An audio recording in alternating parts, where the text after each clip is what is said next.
آیتن پل صراط کے بارے میں کہ بال سے زیادہ باریک اور تلوار کی دھار سے زیادہ تیز، ایسا ہی یہ معاملہ ہے کہ ہوشیار کے رہبر دبے تیغست قدم را، ہوشیار ہو جاؤ، اس وقت تمہارا راستہ جو ہے وہ تلوار کی دھار کے اوپر سے ہے، ذرا بھی بے احتیاطی کی تو یہ تلوار کی دھار تمہیں کاٹ کے رکھ دے گی۔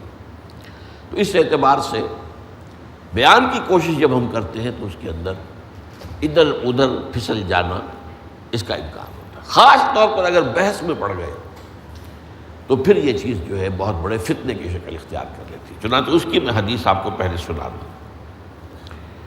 عن ابی ہریرہ رضی اللہ تعالی عنہ قال خرج علینا رسول اللہ صلی اللہ علیہ وسلم، حضرت ابو ہریرہ سے روایت ہے کہ ایک روز حضور صلی اللہ علیہ وسلم برآمد ہوئے اپنے حجرے سے، ہمارے طرف تشریف لائے، وَنَحْنُ نَتَنَازَعُ فِي الْقَدْرِ، اور اس وقت ہم تقدیر کے بارے میں جھگڑ رہے تھے، وہی نزاع، بحث مباحثہ، اس وقت ہم بحث مباحثے میں تھے، یہ تقدیر۔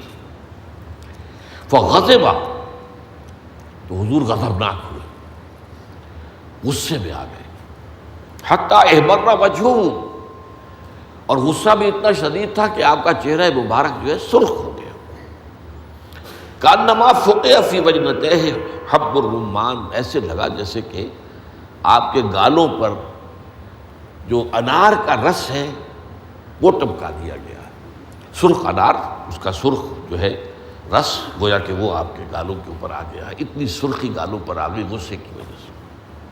فقال، اب غور سے سنیے حضور نے کیا فرمایا، اب ھذا امرتم، کیا تمہیں اس بات کا حکم دیا گیا ہے کہ تم تقدیر کے بارے میں بحث کرو؟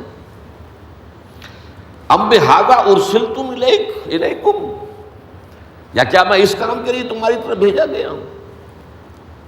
انما ہلک من کان قبلکم حتی تنازعوا فی ھذا الامر، جان لو تم سے پہلے بھی لوگ اور امتیں جو تھیں، مسلم امتیں، وہ ہلاک ہوئیں اسی بات پر کہ انہوں نے اس مسئلے کے اندر جھگڑا کیا، مباحثہ کیا، مناظرہ کیا۔ عزمت علیکم، یہ تکرار، میں تم پر لازم کرتا ہوں، اللہ تنازعوا فی، کہ اس کے بارے میں آپس میں جھگڑو مت۔ تو معلوم ہوا، میری بات پھر نوٹ کیجئے، کہ جب ایمان میں داخل ہے تو سمجھ میں تو بات آ سکتی ہے، بیان میں آنی مشکل، اور اگر اس پر بحث مباحثہ ہو جائے تو فتنہ۔ اسی ضمن میں ذات باری تعالیٰ کے بارے میں ایک بڑا خوبصورت شعر ہے جو حضرت مجذوب نے کہا ہے، جو مولانا اشرف علی تھانوی کے رحمۃ اللہ علیہما ان کے خلیفہ تھے۔ تو دل میں تو آتا ہے، سمجھ میں نہیں آتا، بس جان دیا میں تیری پہچان یہی ہے۔ اللہ تعالیٰ دل میں تو آتا ہے، سمجھ میں نہیں آتا، اللہ کی ذات کو کون سمجھے گا؟ اگر عقل کے گھوڑے دوڑانے شروع کر دیے ذات باری تعالیٰ کے بارے میں تو گمراہی ہے۔ تم اپنے تصور سے کوئی خدا بنا لو گے اور سمجھو گے یہ خدا، وہ خدا تو نہیں، وہ تو تمہاری اپنی تخلیق ہے، تمہاری قوت تصور متصورہ جو ہے اس کی تخلیق ہے، وہ ایک نقشہ تم نے بنا لیا ہے، اللہ تو وہ نہیں۔ اب تم اس کو بھی پوج رہے ہو، اپنے بنائے ہوئے اس نقشے کو، تو تم اللہ کو تو نہیں کسی اور کو پوج رہے ہو۔ تو دل میں تو آتا ہے، سمجھ میں نہیں آتا، بس جان گیا میں تیری پہچان گئی۔ اس اعتبار سے واقعہ یہ ہے کہ اس معاملے میں تھوڑی سی گفتگو تو ہم کریں گے بات کو سمجھنے کے لیے۔ اللہ کرے کہ مجھے بھی بیان میں اللہ تعالیٰ کی طرف سے توفیق میسر ہو جائے کہ کہیں کوئی لفظ ادھر سے ادھر نہ ہو جائے اور بات جو ہے وہ متوازن سامنے آ جائے، اور آپ کا بھی انشراح صدر اور آپ کو انشراح ذہن بھی اس میں حاصل ہو جائے۔ میں نے جو آج آیات پڑھی ہیں ان کو بھی پہلے نوٹ کر لیجئے۔ سبح اسم ربک الاعلی الذی خلق فسوی والذی قدر فہدی، تسبیح کرو اپنے اس رب کے نام کی جو بلند و بالا ہے، اعلیٰ ہے، سب سے اونچا ہے، ارفع، جس نے پیدا کیا اور پھر نوک پلک سنوار دی۔ یہ تخلیق اور تسویہ، یہ دو مراحل ہیں۔ جس کو کہ آپ آسانی سے سمجھ سکیں گے کہ ایک ہے کسی بلڈنگ کا اسٹرکچر کھڑا ہو گیا، یہ تخلیق تو ہو گئی، اسٹرکچر بن گیا، اب اس کی فنیشنگ ہو رہی ہے، اس میں آرکیٹیکچرل ٹچز دیے جا رہے ہیں، اس کو تزئین ہو رہی ہے، اس کو خوبصورت بنایا جا رہا ہے، یہ تصفیہ ہے۔ تو خلق کا فسم ہوا، تخلیق بھی اللہ نے فرمائی اور تصفیہ بھی فرمایا۔ والذی قدر فہدی، اور وہ کہ جس نے پہلے تقدیر معین کی پھر ہدایت دی۔ اب یہ ٹکڑا ہے جو بہت اہم ہے، قدر، اصل میں اس لفظ کو سمجھیے، قدر کسے کہتے ہیں؟ قدر ہی سے ایک لفظ قدرت بنتا ہے، طاقت، اختیار۔ قدر کے لفظی معنی ہے کسی شے کی قدر و قیمت، جو ہم کہتے ہیں قدر و قیمت۔ جب یہ بطور فعل آئے گا تو اس کے کیا معنی ہے؟ ٹو ایویلویٹ، کسی شے کی قدر و قیمت کا تعین کرنا، ٹو ایویلویٹ۔ اور بار قرآن مجید میں ایک سے زائد مرتبہ ہے ما قدر اللہ حق قدرہ، یہ اندازہ نہ کر سکے، قدر نہ کر سکے اللہ کی جیسے کہ اس کے قدر کا حق تھا۔ اب ہم یہ تو کہہ دیں گے علی کل شیء قدیر ہے، وہ کتنا قدیر ہے، کیسے ممکن ہے ہمارے لیے؟ ہمارے ذہن کی ترازو گویا کہ سنار کی ترازو کے مانند ہے، جس میں تولے اور ماشے تلتے ہیں، ٹنوں سریا تو اس میں نہیں تولا جا سکتا۔ تو ہمارے دماغ کے اس ترازو کے اندر اللہ کتنا قادر ہے یہ نہیں آ سکتا، اللہ علیم ہے کتنا علیم ہے یہ نہیں آ سکتا۔ تو اس اعتبار سے ٹو ایویلویٹ اس میں ظاہر بات ہے۔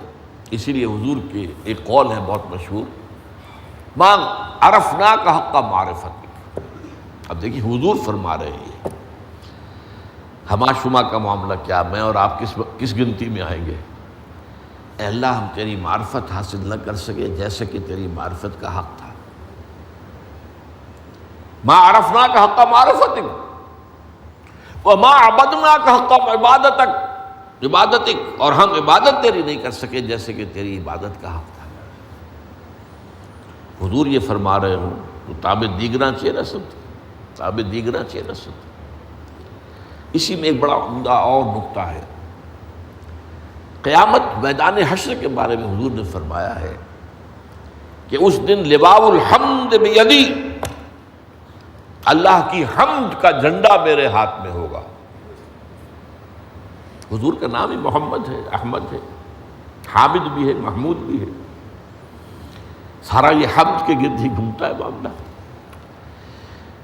تو اس اعتبار سے قیامت کے دن دربار خداوندی، اب وہ دربار کیا ہوگا ہم کچھ سمجھ تو نہیں سکتے۔ تو اس محفل میں دربار خداوندی میں اللہ کی حمد ہوگی، ثنا ہوگی، میں کروں گا۔ اس روز جو حمد میں کروں گا وہ آج نہیں کر سکتا۔ اس جملے پہ غور کیجیے، کیونکہ آپ کسی شے کی تعریف کریں گے تو وہ آپ اس شے کی حقیقت کی جتنی معرفت آپ کو حاصل ہو گئی اتنی ہی تو کریں گے نا۔ آپ کی جو انڈرسٹینڈنگ ہے اس سے آگے تو نہیں جا سکتے۔ تو گویا کہ حضور کے سامنے بھی حضور بھی فرما رہے ہیں کہ جو معرفت رب اس وقت مجھے حاصل ہوگی وہ آج حاصل نہیں، جو حمد میں اس روز اللہ کی کروں گا وہ میں آج نہیں کر سکتا۔ تو میں نے آپ سے بتایا کہ یہ قدر جو ہے ایک تو اسی سے لفظ قدرت بنا ہے، اور نمبر دو اسی سے کسی شے کی قدر و قیمت، اور پھر اسی کے معنی ہے اندازہ مقرر کر دینا، کسی شے کا اندازہ مقرر کر دینا، یہ قدر ہے۔ اللہ نے ہر چیز کا ایک اندازہ مقرر کر دیا ہے۔ اور قدر مقادیر، مشکات شریف میں ایک پورا باب ہے ایمان بالقدر، اس کا عنوان ہے صحیح معنی میں۔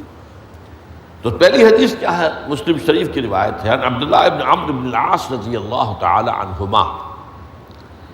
حضرت عمرو بن العاص جو بڑے سرداران قریش میں سے تھے، بڑے سیاستدان تھے اور بڑے بہادر انسان بھی تھے، ان کے بیٹے ہیں عبداللہ۔